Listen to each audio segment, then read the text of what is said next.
नमस्कार।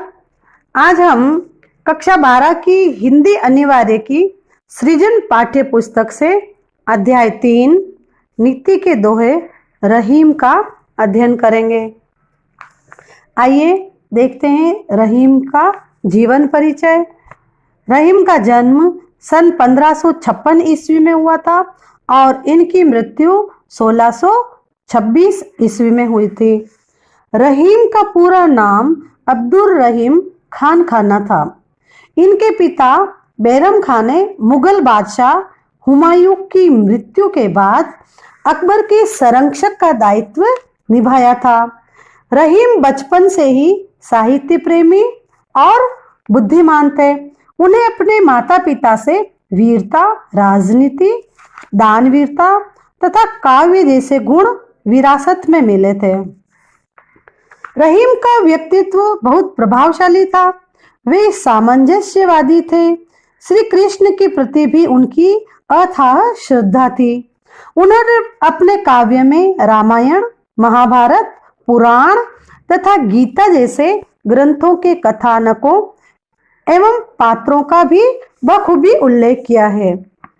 इनके काव्य में नीति, भक्ति, प्रेम और श्रृंगार का सुंदर समावेश मिलता है। रहीम को दोहा, सोरठा, बरवे तथा सवैया छंदों में विशेष महारत हासिल थी।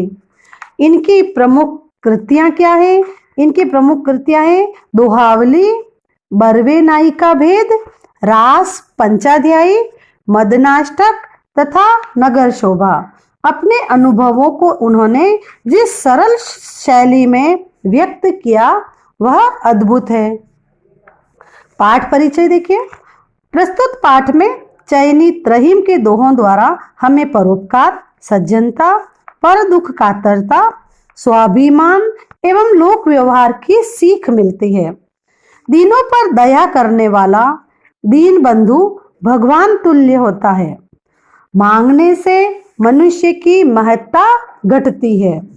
उत्तम स्वभाव वाले मनुष्य को कुसंग दुष्प्रभावित नहीं करते।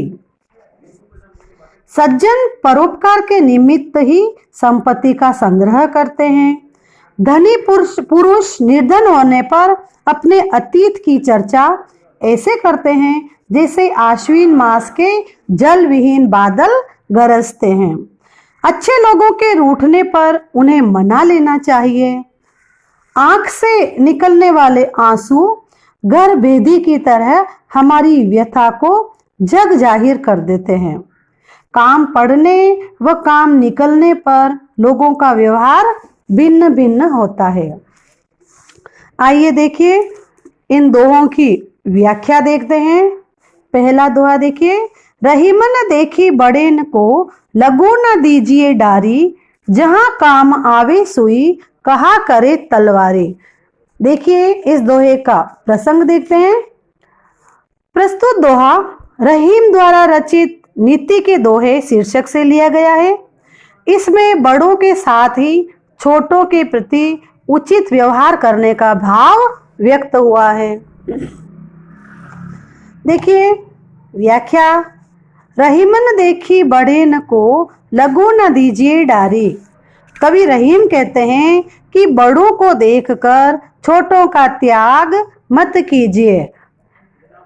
बड़ी वस्तुओं को मिल जाने पर छोटी वस्तुओं को अनुपयोगी, बेकार, व्यर्थ मानकर मत फेंकिए। लगो न दीजिए डारी यानी छोटी वस्तुओं को अनुपयोगी, बेकार या व्यर्थ मानकर उनको मत फेंकिए।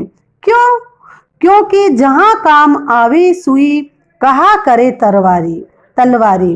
क्योंकि जहां पर जिस काम में छोटी सी सुई काम आती है उसमें बड़ी चीज तलवार क्या कर सकती है। अगर सुई का काम है और अगर आप तलवार लेके बैठे हैं तो सुई का काम सुई ही करेगी। वो काम आप तलवार से नहीं कर सकते हैं।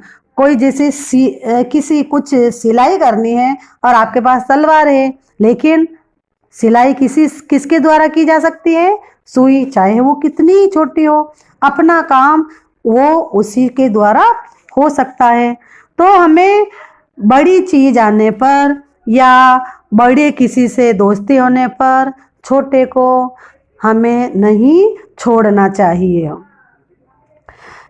क्योंकि जिस काम में छोटी सी सुई काम आती है उसमें बड़ी चीज तलवार क्या कर सकती है। अर्थात यानी छोटी और बड़ी प्रत्येक वस्तु का अपना अपना अलग महत्व होता है। छोटे बड़े का भेद न रखकर सभी को समान रूप से अपनाना चाहिए। समय आने पर सभी उपयोगी रहते हैं। इस दोहे में ये शिक्षा दी गई है। आइए देखते हैं दूसरा दोहा। एके साधे सब सधे, सब साधे सब जाए, रही मन मूल ही सींचिबो, फूले फले अगाए। प्रसंग देखिए, यह दोहा कवि रहीम द्वारा रचित दोहावली से संकलित नीति के दोहे शीर्षक से लिया गया है। इसमें कवि ने एक बार में एक ही काम सफल बनाने का प्रयास करने का परामर्श दिया है। व्याख्या देखिए, एके साधे सब सधे, सब साधे सब जाए। कवि रहीम कहते हैं कि एक को ही साधने से, यानी एक देव की साधना करो, एक देव की भक्ति करो, तो आपके आगे के सभी कार्य स्वयं सध जाते हैं। फिर किसी अन्य साधना करने की आपको आवश्यकता नहीं है। एक ही साधे सब सधे, एक साधेंगे आप तो सब अपने आप सब सध जाएंगे। लेकिन सब अगर साधने की कोशिश करेंगे आप, तो आपका कोई भी काम पूरा नहीं होगा और आपका परिश्रम, आपकी मेहनत बेकार चली जाएगी। सबको एक साथ साधने से लाभ मिलने की बजाय आपका किया कराया है वो भी चला जाएगा। जैसे पेड़ की जड़ को सींचने से सारा वृक्ष फलने फूलने लगता है। रहीमन मूल ही सींचिबो, फूले फले अगाए। रहीमदास जी कह रहे हैं कि केवल पेड़ की जड़ को ही सींचते हैं। वो इसी किसी पेड़ को सींचने के लिए हम उसके फूल, पत्ते, फल, इनको सबको अलग अलग पानी नहीं देते हैं। केवल उसकी जड़ को सींचने से सारा वृक्ष फलने फूलने लगता है और उसको सींचने वाले की जो इच्छा होती है वो भी पूरी हो जाती है कि पेड़ हरा भरा रहना चाहिए। तो उस केवल जड़ सींचने से पेड़ हरा भरा रहता है। भाव ये है कि मुख्य रूप से यहाँ रहीम कह रहे हैं कि एक ही देव की भक्ति करने से मन चाहे कार्य सिद्ध हो जाते हैं। रहीम ने यहाँ पर बहुदेववाद का विरोध प्रकट किया है और भक्ति के साथ नीति का समन्वय रखकर साधना की दृढ़ता का परामर्श दिया है, संदेश दिया है। और मूल कार्य यानी एक लक्ष्य पर ही ध्यान एकत्रित करने पर वह कार्य सिद्ध होता है और सब कामों को एक साथ करने पर सफलता नहीं मिलती है। ये संदेश इस दोहे में रहीम ने दिया है। आइए अगला दोहा। कदली सीप भुजंग मुख, स्वाति एक गुण तीन, जैसी संगति बैठिए तैसो ही फल दीन।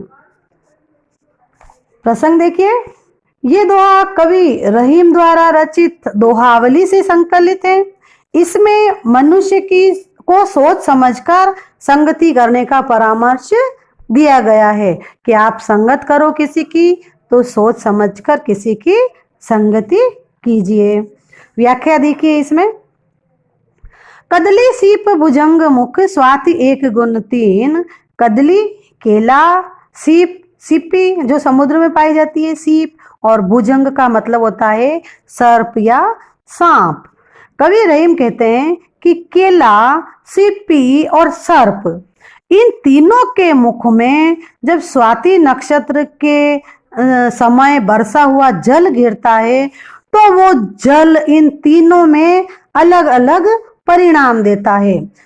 जल तो वही एक है स्वाति नक्षत्र का, लेकिन इन तीनों में जब गिरता है तो तीनों में गिरने से तीन परिणाम अलग अलग परिणाम देता है। भाव यह है कि स्वाति नक्षत्र का बरसा हुआ जल तो एक ही है, परंतु जिस वस्तु की वो संगति करता है उसका स्वरूप वैसे वैसे अलग अलग हो जाता है। वो जल केले में पड़ने पर कपूर बन जाता है, सीप में पड़ने पर मोती बन जाता है और सर्प के मुख में पड़ने पे वो विष बन जाता है। इस प्रकार क्या है, व्यक्ति जिस तरह की जैसी संगति करेगा उसे वैसा ही फल मिलेगा।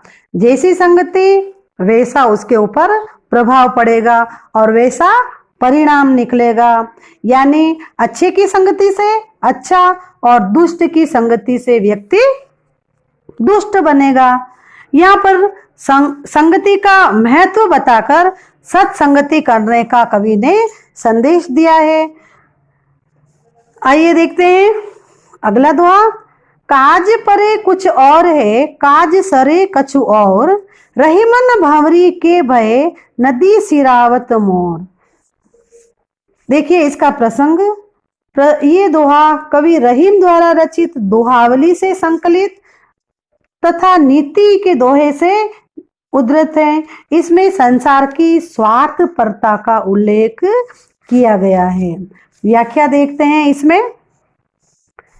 काज परे कछ और है, काज सरे कछ और। कवि रहीम कहते हैं कि काम पड़ने पर यानी स्वार्थ होने पर, कोई मतलब होने पर लोग सामने वाले का मान सम्मान करते हैं, उसकी चापलूसी करते हैं, परंतु काम निकल जाने पर उसे पहचानने से भी इनकार कर देते हैं। काज सरे कछ और, जब काम निकल गया है तो वो कुछ और अलग व्यवहार करने लग जाते हैं।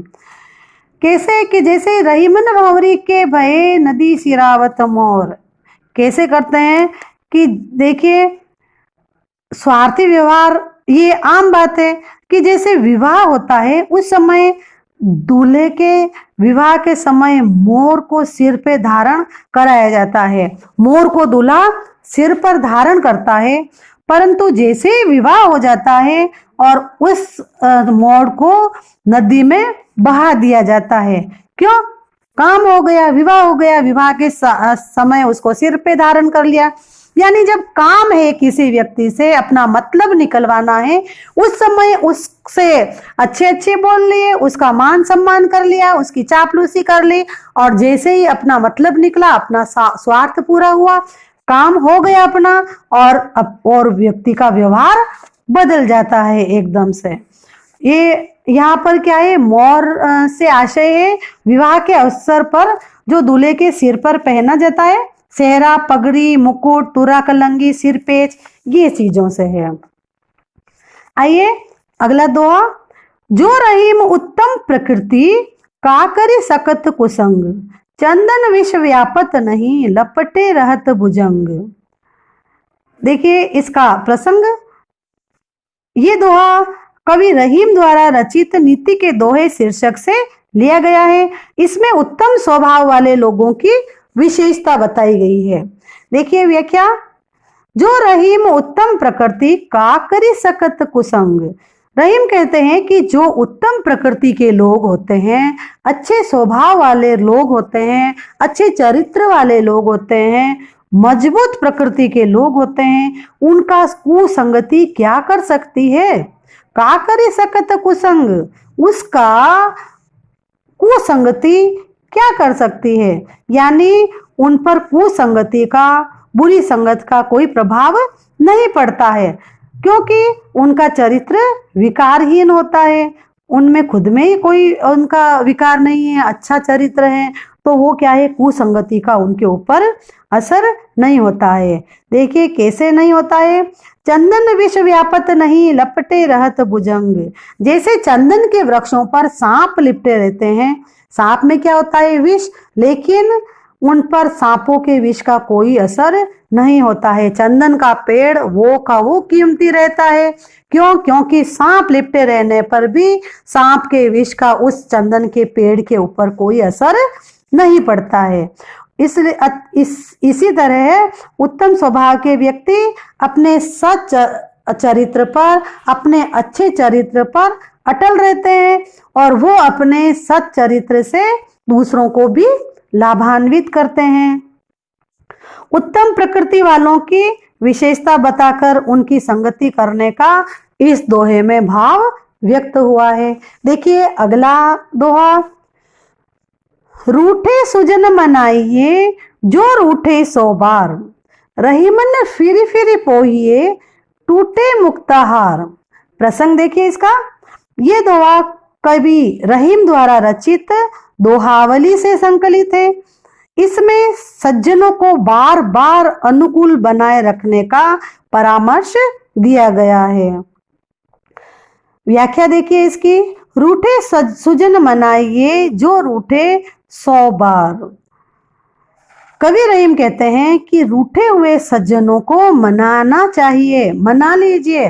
कोई सज्जन व्यक्ति है और आपसे रूठ गया है, चाहे वो 100 बार रूठ जाए तो भी क्या है, आप उसको मना लीजिए। अगर सज्जन पुरुष है और वो 100 बार भी रूठ जाता है तो आप 100 बार उसको मना लीजिए और उसको अपने अनुकूल बनाए रखने का प्रयास कीजिए, क्योंकि वो सज्जन व्यक्ति है। वो हमेशा आपका हित ही करेगा, आपका अहित वो नहीं कर सकता है।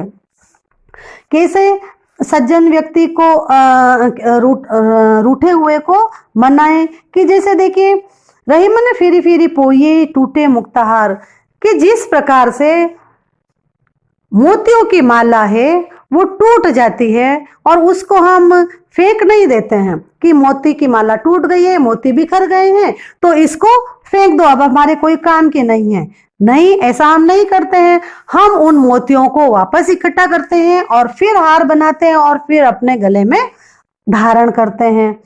तो मोती, यहाँ पर जो मोती है वो प्राकृतिक मोती, सच्चे मोती, उनकी बात कही गई है कि वो मोती बहुत कीमती होते हैं और उनको माला को टूट जाने पर ऐसे ही नहीं फेंक दिया जाता है। माला टूट जाती है तो फिर से बार बार टूटती है, बार बार उसे पिरोकर वापस काम में लिया जाता है। उसी प्रकार क्या है, सज्जन व्यक्ति भी आपसे 100 बार रूठ रहा है, बार बार रूठ रहा है, फिर भी आप उसको मना लीजिए।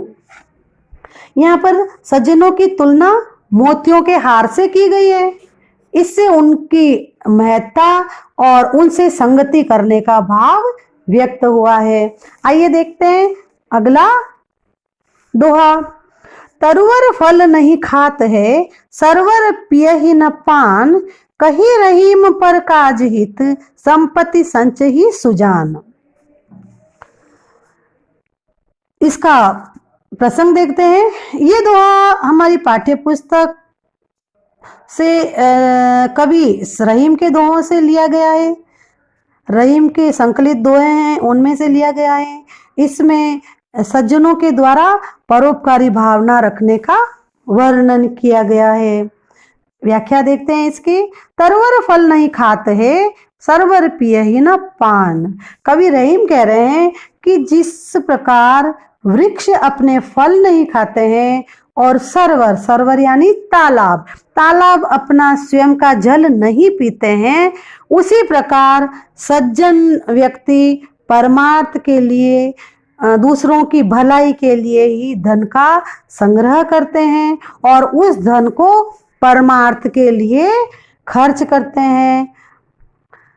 जिस प्रकार की कोई फल से लदा हुआ पेड़ है, तालाब पानी से भरा हुआ, वो लेकिन तालाब अपना पानी नहीं पीता है, पेड़ अपने फल नहीं खाता है, स्वयं वो दूसरों के हित के लिए, परमार्थ के लिए ही अपना फल और पानी देते हैं। उसी प्रकार सज्जन व्यक्ति भी अपना धन परमार्थ के लिए, लोगों के हित के लिए ही रखते हैं और परमार्थ के लिए उसको खर्च करते हैं। सज्जनों को परोपकारी प्रवृत्ति का बताया गया है और वृक्ष और तालाब, इनसे सज्जनों की तुलना की गई है। देखिए अगला दोहा। थोथे बादर क्वार के जो रहीम गहरात, धनी पुरुष निर्धन भय, करे पाछिली बात। प्रसंग देखिए। ये दोहा कवि रहीम द्वारा रचित नीति के दोहे शीर्षक से लिया गया है। इसमें अपनी प्रशंसा करने वाले पर आक्षेप किया गया है। खुद की जो प्रशंसा करते हैं, आत्म प्रशंसा, उन लोगों पर आक्षेप हुआ है इस दोहे में। व्याख्या देखिए। थोथे बादर क्वार के जो रहीम गहरात। रहीम दास जी कहते हैं कि क्वार के महीने में, क्वार का महीना यानी आश्विन मास, आश्विन के महीने में जल से हीन, जल से रिक्त जो बादल होते हैं वे केवल क्या करते हैं, गरजते हैं, क्योंकि उनमें जल नहीं है तो वो क्या है, बरसते नहीं हैं, केवल गरजते हैं। उसी प्रकार जो धनी पुरुष हैं निर्धन हो जाते हैं तो वो अपने धनी अतीत के किस्से बढ़ चढ़कर बताते रहते हैं, बढ़ चढ़कर पुरानी बातें करते रहते हैं, परंतु किसी को धन नहीं दे पाते हैं। जिस प्रकार की क्वार के आश्विन के बादल है वो गरजते हैं, लेकिन पानी नहीं होने की वजह से वो बरस नहीं पाते हैं। इसी प्रकार धनी व्यक्ति भी, आज उसके पास धन नहीं है, पहले था तो पुरानी बातें वो बढ़ा चढ़ाकर अपनी प्रशंसा करता रहता है, लेकिन आज के वर्तमान में वो किसी को धन या ऐसा कुछ भी दे नहीं पाता है। लोग उनकी बड़प्पन की बातें चाहे सुने या नहीं सुने, लेकिन वो क्या करते हैं, अपनी प्रशंसा करते रहते हैं। तो कवि का कथन है कि आत्म प्रशंसा से बचना चाहिए। ऐसे व्यक्ति की लोग क्या है, उपेक्षा करते हैं, क्योंकि वो खुद की प्रशंसा किए जा रहे हैं तो लोगों की उपेक्षा के पात्र बनते हैं। जलहीन बादलों से धनहीन व्यक्ति की यहाँ पर अच्छी प्रभावपूर्ण तरीके से तुलना की गई है। आगे देखिए अगला दोहा, रहीमन असुआ नयन ढरी जिय दुख प्रकट करेई, जाही निकारो गेहते कस न भेद कही देई। प्रसंग देखिए इसका, ये दोहा कवि रहीम द्वारा रचित दोहावली से संकलित है। इसमें आंसुओं को घर का भेदी की तरह बताया गया है। व्याख्या देखते हैं इसकी। रहीमन असुआ नैन ढरी जिये दुख प्रकट करे ही। रहीम दास जी कहते हैं कि आंखों के जो आंसू है, आंसू नेत्रों से बहकर हृदय के दुख को प्रकट कर देते हैं। आंसू जब तक आंखों में है, बाहर नहीं आते हैं, तब तक हमारे अंदर क्या दुख है वो किसी को मालूम नहीं पड़ता है। लेकिन हाँ, व्यक्ति उस अपने दुख के कारण, अपनी पीड़ा के कारण अगर आंसू उन आंखों से बाहर आ जाते हैं किसी के, तो वो सामने उसके कोई है तो वो समझ जाता है कि हाँ ये दुखी है, इसको पीड़ा है ना। तो आंखों से आंसू बहकर अपने हृदय के दुख को बाहर लोगों को दिखा देते हैं, बता देते हैं। उसी प्रकार जिसको प्रताड़ित कर से घर से निकाल दिया जाता है, वो भी क्या है, अपने घर का सारा भेद लोगों को अवश्य ही बता देता है। कहा भी गया है कि जैसे घर का भेदी लंका ढाए। यहाँ पर विभीषण को रावण ने घर से बाहर, लंका से बाहर निकाल दिया था, उसके बारे में अंतर्कथा है इस पंक्ति में। परिवार के सदस्य अपने घर की गुप्त बातें, परिवार के सदस्यों को अपने घर की जो गुप्त बातें होती है वो किसी को नहीं बतानी चाहिए। लेकिन इस दोहे में रहीम दास जी कह रहे हैं कि जिस प्रकार आंसू आंखों से बाहर आके अपना दुख लोगों को बता देते हैं, उसी प्रकार घर से प्रताड़ित करके निकाला हुआ व्यक्ति भी अपना घर का भेद दूसरों को बता देता है। लाख कोशिश करने पर भी आंसू निकल ही जाते हैं और वो मन की पीड़ा को प्रकट कर देते हैं। कवि ने इससे हृदयगत बात को प्रकट हो जाने की व्यंजना की है। ये नीति के दोहे, रहीम दास जी के दोहे, हमने इनकी व्याख्या देखी। आज हम यहीं तक व्याख्या करके ये वीडियो रोकते हैं और अगले जो आगे के दोहे हैं, अगले वीडियो में हम इनकी व्याख्या करेंगे। धन्यवाद।